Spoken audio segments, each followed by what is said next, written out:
Hello students, welcome to Kusum classes.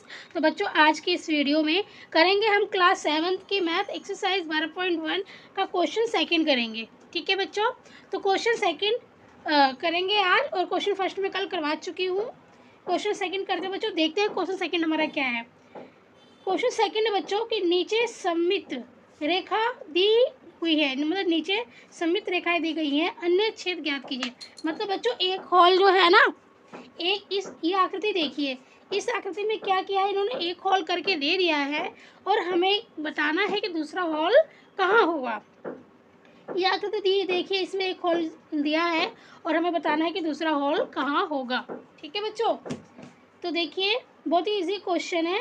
हमें क्या करना है कि जो हमारी ये सममित रेखा है, सममित रेखा है ना, अब इसके साइड में देखिए यहाँ पे एक होल है, तो जस्ट इसके सामने ही हमें दूसरा होल बना देना है। ठीक है, ताकि जब यहाँ सममित रेखा से इसे फोल्ड किया जाए, इस आकृति को, इस पेपर को, तो फिर ये जो होल है इस होल को कवर कर ले। ठीक है, इसी तरीके से ये वाला भी है फिगर। देखिए इसकी सममित रेखा ये है, तो इसका मतलब कि हम यहीं से फोल्ड करेंगे। तो अब हमें जो इसका इसके सामने जो होल बनाना है वो इस तरीके से बनाना है कि ये होल दूसरे होल को कवर कर ले, हम मोड़े तो। ठीक है, तो इसके सामने जस्ट हम यहाँ पर होल बनाएंगे। ठीक है, अब ये है तो इसके सामने हम यहाँ पे होल बना देंगे, इसके सामने हम यहाँ पे होल बना देंगे। ठीक है, देखिए अब हम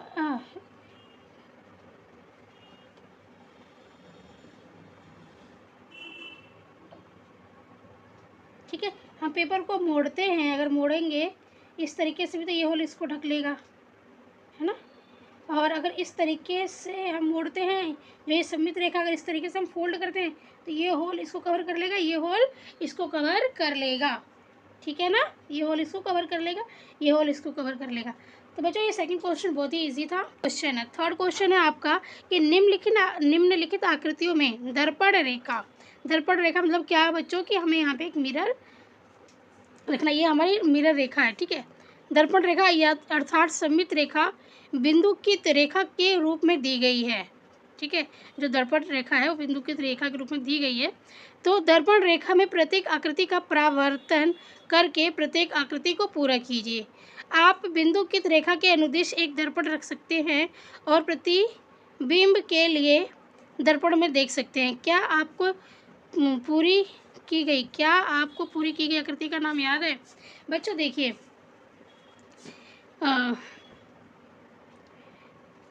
देखिए हमें क्या करना है ना, इसमें जैसा इधर फिगर बनाना है ना, वैसा ही फिगर हमें इधर बनाना है। ठीक है, तो ये जो हमारी है ना, ये जो सममित रेखा, अगर हम यहाँ पे मिरर रखेंगे, तो जब हम इसके सामने मिरर रखेंगे तो सेम यही पिक्चर जो है यहाँ पर भी बन जाएगी। ठीक है, यहाँ पर भी हमें दिखाई देगी, तो हम यहाँ पर ड्रॉ कर लेंगे। सब में ऐसे ही करना है, ये हमारी मिरर रेखा है, यहाँ पर हम मिरर रखेंगे तो सेम ये वाला फिगर जो है इधर बन जाएगा। ठीक है, इसी तरीके यहाँ पर करना है, इसी तरीके से यहाँ पर भी करना है, इसी तरीके से इसमें करना है और इसी तरीके से इसमें करना है। ठीक है, हमें ये हमारी मिरर रेखा दी हुई है। ठीक है, जो सममित रेखा यहीं पर हमें मिरर रखना है, मिरर हम रखेंगे तो सेम ये वाला फिगर इधर बनेगा हमारा। ठीक है, तो इस तरीके से थर्ड वाला करना है।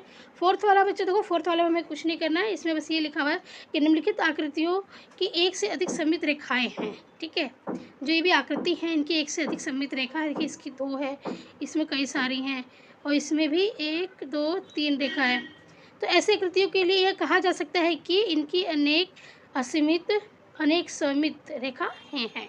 ये कह रहा है कि ऐसी रेखाओं के लिए एक से अधिक सममित रेखा होती हैं। ठीक है, अब इसका देखिए ये वाला बी पार्ट देखिए, बी पार्ट नहीं है, ये फोर्थ के साथ ही है।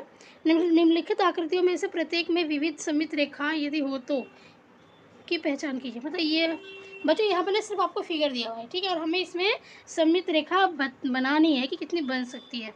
तो देखिए जो ये फर्स्ट वाला है क्वेश्चन बच्चों, इसमें सममित रेखा एक हमारी इधर से ड्रॉ हुई है और एक इधर से ड्रॉ हुई है और एक इधर से ड्रॉ हुई है। ठीक है, हम इसको बीच में से ड्रॉ नहीं कर सकते क्योंकि ऊपर एक फ्लावर है और नीचे ये 2 फ्लावर है। ठीक है, अगर चारों साइड एक जैसा होता है तब तो हम बीच में से भी ड्रॉ कर सकते हैं, लेकिन यहाँ बीच में से हम ड्रॉ नहीं कर सकते क्योंकि ऊपर वाला फिगर नीचे नहीं हो पाएगा, नीचे वाला फिगर ऊपर नहीं हो पाएगा। ठीक है, तो इसमें तो इस तरीके से हम कर पाएंगे। अब देखिए ये वाला फिगर देखिए, इसकी एक सममित रेखा ऐसे होगी और एक सममित रेखा इस तरीके से, एक स्लिपिंग में होगी, एक स्टैंडिंग में होगी, ठीक है, एक हॉरिजॉन्टल में, एक वर्टिकल में। अब देखिए अगर दोनों को यहाँ से डिवाइड कर दिया जाता है तो जो फिगर इधर बन रहा है वही फिगर इधर भी बन रहा है। अब अगर बीच में से हम कर दे रहे हैं तो जो फिगर इधर बन रहा है वही फिगर इधर भी बन रहा है ना। तो इसमें तो हम बीच में से कर सकते हैं। अब आप इसको देखिए, अब इसको भी हम बीच में से नहीं कर सकते, इसकी रेखा जो रेखा है वो बीच में से नहीं हो सकती, क्योंकि ऊपर देखिए और नीचे का स्पेस देखिए। तो इसको हम किस तरीके से कर सकते हैं, बीच बीच में से हाफ कर सकते हैं। अगर बीच में से हम इसकी सममित रेखा बनाते हैं तो जो फिगर इधर को आ रहा है वही फिगर इस साइड भी आ रहा है, ठीक है, और बीच में से इस तरीके से कर देंगे। अब देखिए इसको भी हमने इस तरीके से किया है, इसकी सममित रेखा, ठीक है। ये वाला देखिए फिगर हमारा ई को हम बीचों बीच कर सकते हैं, ठीक है, कोई मिड पॉइंट में से इसको हम हॉरिजॉन्टल में कर सकते हैं, क्योंकि इसका चारों तरफ एक जैसा है, और फिर इसको मैं इस तरह वर्टिकल में भी कर सकते हैं, ठीक है, क्योंकि इसको इस तरीके से हम कर सकते हैं क्योंकि इस चारों साइड इसके बराबर है। अब देखिए ये वाला जो हमारा शेप है एफ वाला, इसको सिर्फ हम बीच में से ही कर सकते हैं, हम ये इस तरीके से नहीं कर सकते क्योंकि ऊपर की शेप अलग है और नीचे की शेप अलग है, ठीक है ना। अब इसमें एक ही सममित रेखा हो सकती है हमारी। अब ये देखिए इसमें भी हमारे चारों तरफ से एक जैसा ही है, जब चारों तरफ से एक जैसा ही है तो इसमें कई हमारी सममित रेखाएं हो सकती हैं, ठीक है।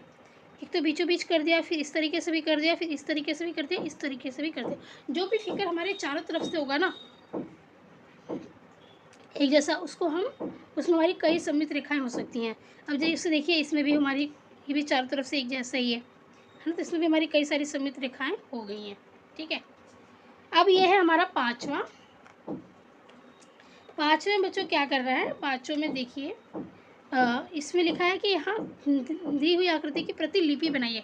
मतलब हमें पहले क्या करना है, इसकी प्रतिलिपि बनाना है कॉपी में, मतलब सेम ऐसे ही बनाना है, प्रतिलिपि का मतलब सेम ऐसे ही बनाना है। किसी एक विकर्ण की सममित रेखा लीजिए, हमें एक विकर्ण मीन्स ऐसे सममित रेखा लेना और कुछ वर्गों को इस तरीके से छायांकित कीजिए। हमें क्या करना है, जो ये बॉक्स हमारा वर्ग के शेप का ही है ना, तो इसमें बोला है कि कुछ वर्गों को इस तरीके से छायांकित कीजिए कि यह आकृति इस विकर्ण के अनुदिश सममित हो जाए। क्या ऐसा करने की एक से अधिक विधियां हैं? क्या यह आकृति दोनों विकर्णों के अनुदिश सममित होगी? बच्चों इसमें हमें करना क्या है, फिलहाल हमें क्या करना है कि जो हमें कलर वाला बॉक्स दे रखा है ना, इसके सामने हमें एक बॉक्स और कलर करना है, ठीक है, एक बॉक्स और कलर करना है, इसके सामने यहाँ पर करना है और इसके सामने यहाँ पे करना है और इसके सामने यहाँ पर करना है। अब ये चारों तरफ से एक जैसा हो गया है ना, ये चारों तरफ से एक जैसा हो गया। देखिए अब जब हमने कलर नहीं किया था, अगर मैं इसकी सममित रेखा बीच में से बनाती तो इधर हम फोल्ड कर देते, तो अगर हम इसको इस साइड से फोल्ड कर दे तो ये कलर के ऊपर कलर नहीं आता है ना। अगर बाई चांस अगर हम इस तरीके से भी इसको करते तो कलर के ऊपर कलर नहीं आता। हम विकर्ण में इसको हम ऐसे भी करते तभी भी हमारा सममित रेखा नहीं होती सही। अब हमने इस सामने वाले कलर के सामने कलर कर दिया है, तो इस तरीके से करने से ये होगा हमारा कि हमारा इस तरीके से सममित रेखा बिल्कुल आराम से बन जाएगा, ठीक है, क्योंकि यहाँ बोला है ना विकर्ण, ठीक है, सममित रेखा जो है विकर्ण लेना है, किसी भी एक विकर्ण के सममित है हमें विकर्ण लेना था, ठीक है ना। तो इस तरीके से अब देखिए हमने इस तरीके से विकर्ण ले लिया यहाँ पे, तो यहाँ पर भी सेम शेप आ गया, यहाँ पर भी और यहाँ पर भी, यहाँ पर भी, ठीक है, समझ में आ गया ना आपको। तो ये हो गया बच्चों हमारा पांचवा क्वेश्चन। उम्मीद करती हूँ कि सारे क्वेश्चन आपको अच्छे से समझ में आ गए होंगे, जो क्वेश्चन के आंसर मैंने समझाया है बच्चों। तो अगर समझ में आ गया है, वीडियो अच्छी लगी तो प्लीज़ वीडियो को लाइक कीजिए, चैनल पर नए तो सब्सक्राइब करके बेल आइकन पर प्रेस कर लीजिए, ताकि जो नेक्स्ट वीडियो अपलोड होगी उसका नोटिफिकेशन जो है आपको मिल जाए, ठीक है। तो याद रखिए आपका एक लाइक हमें बहुत मोटिवेट करता है, तो प्लीज़ वीडियो को लाइक जरूर कीजिए। धन्यवाद।